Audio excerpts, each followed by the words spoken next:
Femi, go straight ahead. Femi Femo. That's me. Man. Good morning, Rufai. Good morning, Ayo. Good morning, Vimbai. How's everybody? Today? I'm okay, thank you. We just had a little history lesson about, Lagos and its our culture, Portugal, Mozambique. Very interesting times ahead. Well, good morning to you viewers. Let me tell you what is happening around the world. Now, Donald Trump says enough is enough, and the United States has announced new sanctions targeting Russia's two largest oil companies, that is Rosneft and Lukoil, in an effort, they say, to pressure Moscow to negotiate a peace deal in Ukraine. Now, speaking alongside NATO Secretary General Mark Rutte at the White House, this is what both of those gentlemen had to say. Let's take a listen. I just felt it was time.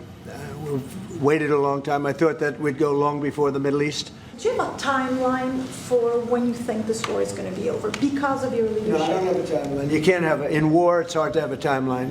What the president is doing today with these sanctions is putting more pressure, of course, on both parties, in this case on Russia.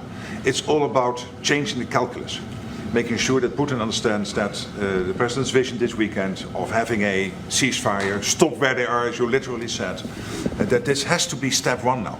And for him to really accept that vision and to come to the table. They came in after at least 6 people, including a 6-month-old baby and a 12-year-old girl, as well as a woman, were killed in a massive attack by Russia on the Ukrainian capital and surrounding cities. Now, if we take a look at these harrowing images, we will see that the attacks involved over 400 drones actually, and 28 missiles. It lasted most of Tuesday and did carry on into Wednesday morning. Very, very sad pictures there that you can see. And this also took place in Kyiv, as I said, the Ukrainian capital. It was hit by at least 4 different ballistic missiles. Now, a drone strike on Kharkiv hit a kindergarten, killing 1 man and injuring 7 others. Now, in response, Ukrainian President Volodymyr Zelensky had this to say. There is no justification for a drone strike on a kindergarten, nor can there ever be. Clearly, he says, Russia is growing more brazen.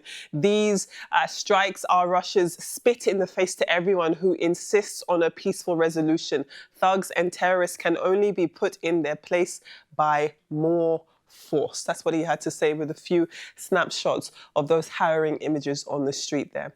But let's move on now. Nigeria's Foreign Minister Yusuf Maitama Tugar says that Nigeria is strong enough to withstand US tariffs under President Donald Trump.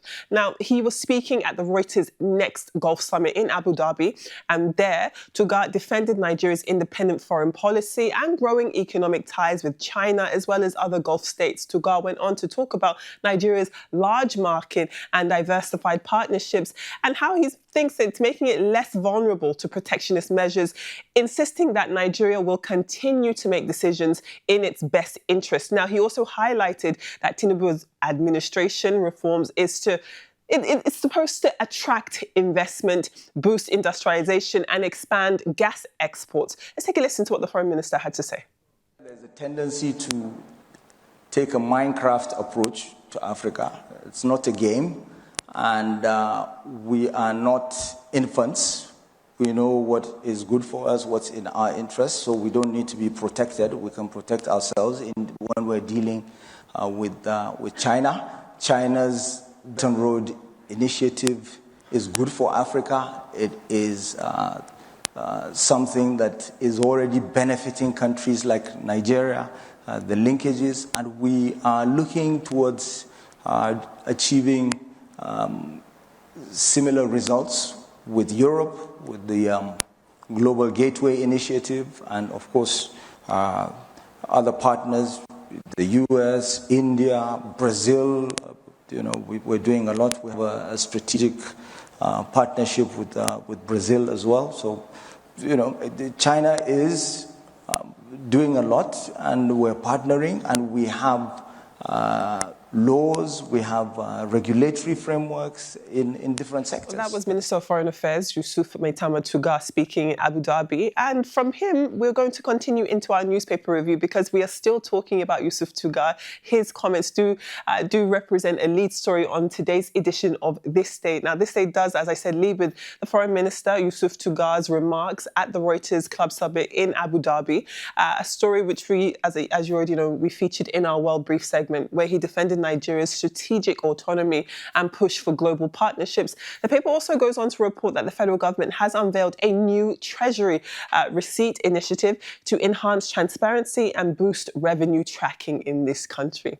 Let's move on to the New Telegraph this morning. The New Telegraph shows us that the Academic Staff Union of Universities, ASU, has explained its decision to suspend its warning strike despite the fact that its demands have been unmet. Now, it goes on to say that ASU, it's granting the federal government this 1 month grace period in order to address lingering issues, including these unpaid allowances and the inadequate funding of public universities. So they're saying, I guess they're trying to say, scratch our back and we'll scratch yours. We'll see.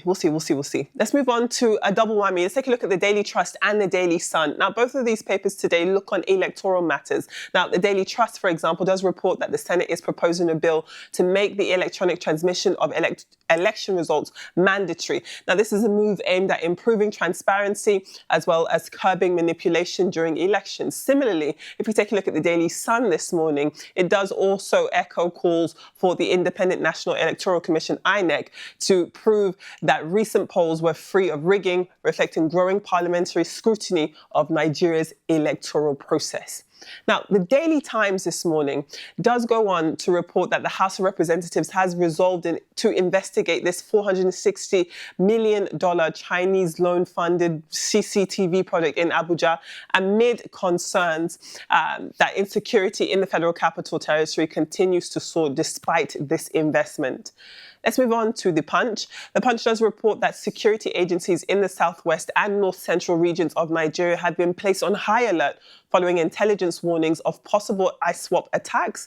The paper says that surveillance has been heightened around key public facilities to prevent any further breaches. Now, the Daily Independent, let's take a look at the Daily Independent. From the top of the paper this morning, we can see that the news that this $850 billion crude export proceeds remain unremitted to the federal government. Lawmakers are calling for a probe, warning that these losses do threaten Nigeria's revenue and economic stability. That's the story there at the very top of the Daily Independent. If you pick it up this morning, let's take a look at the Daily Graphic of Ghana. It's not often we look at Ghana.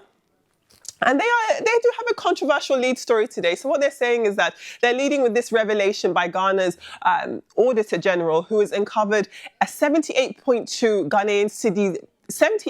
million Ghanaian cedis scandal at the National Food Buffer Stock Company. Now, according to this report, funds meant for food supply contracts were allegedly mismanaged, with payments made for goods that were never delivered. Now, the paper goes on to say that the Auditor General has recommended sanctions and the recovery of these funds from those who were involved. And then finally, let's take a look at the Daily Sun of the United Kingdom. It does lead with an exceptional front page story. A migrant who was deported from the United Kingdom under this one in, one out deal with France has actually sailed back into the United Kingdom on a dinghy. Now, what they're saying is that this is now prompted calls for a repatriation scheme, which they're showing that is already failing. So essentially, they brought him out on a plane and he came back into the United Kingdom on a boat. So can't get rid of them. You just can't. That's what we're seeing on the front page of the Sun anyway. So those are your papers and you're well briefed. Love to hear your thoughts. All right, very interesting one. Thank you so much, Femi. Like I said yesterday, Trump is tackle. Always changes his mind. All of a sudden, I don't know who has hinted him that, the call by Vladimir Putin was just to play you. Then the next thing he says, I don't want this Putin call again. I don't want whatever Putin is saying again. Then he sanctions Russia. I mean, I'm happy about the sanctions. Anything for Ukraine in this, because Russia has constantly been the aggressor. But the truth is, we've seen sanctions not work over the years.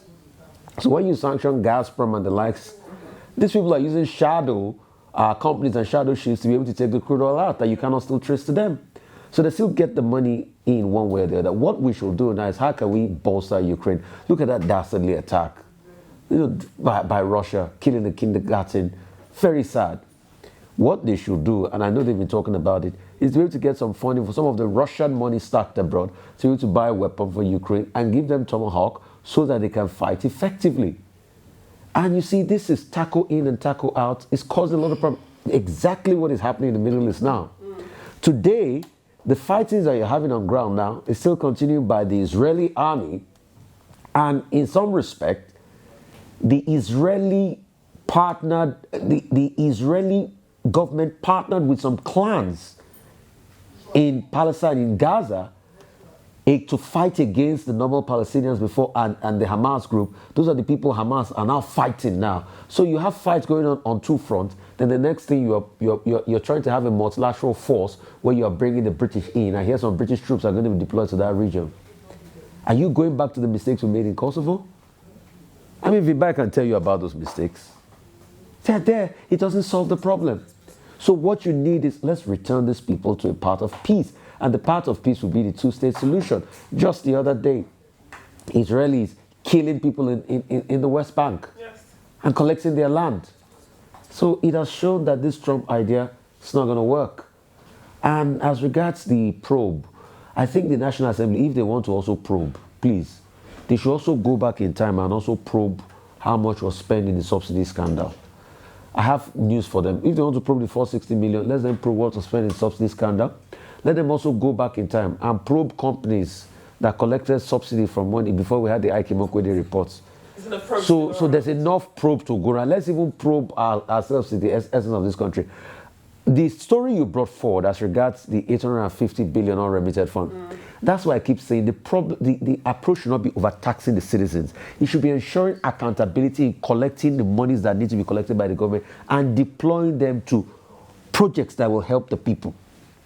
Because if you had collected this money and this receipt has come up, the tax to what's it called, GDP receipt, that they're now saying has grown up to 13%, will be way more than that. We'll collect more. But all of the government royalties and receipts does not get into the government coffers, and people should be held accountable. The National Assembly too should be able to probe that one. They want to probe, we probe Taya.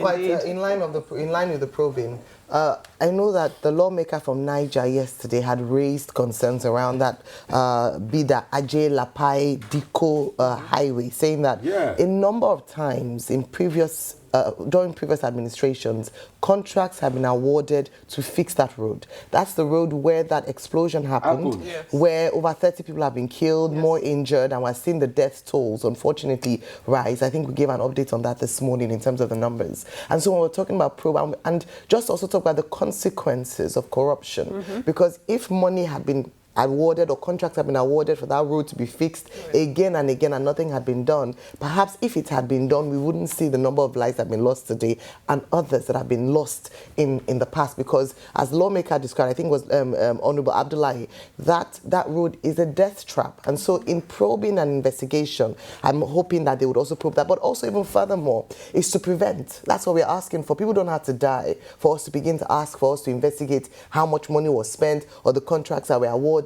Let us, and that's why we're praising the FTR and the RevUp end-to-end digital technology implemented or introduced by the Ministry of Finance to track monies are coming and also services that are done. So when it comes to project, it's important that we can use technology as a way to track leakages and to plug leakages in that way. And finally on Trump, yes, I can understand people arguing, and it's been a long argument. Do sanctions work? But the truth is that there's more pressure on Russia at this time. The UK has just announced a sanction on those two oil companies, Rosneft and Lukoil. The EU is deliberating on sanctions. The US has said they would give even more sanctions to subsidiary companies if the war still persists. It's a shame that they are now bombing kindergarten schools and actually killing children. It's a war taking too far, and it looks like Trump coming on board has not made it any better. It's become even worse. It's exacerbated the problems. So hopefully these sanctions will work alongside the other sanctions by European Union and UK. What they're trying to do is to attack the source of funding so that Russia is no longer able to prosecute this war. Sorry. But like it was said, we're now saying also equip Ukraine to fight back as well. It's not enough to just sanction Russia, also support the weaker one in this regard as to the war. Thank you, Ariel. All right. right. Well, still on developments with the Russia-Ukraine war. Well, some people are saying that these sanctions have absolutely nothing to do with the Russia-Ukraine war,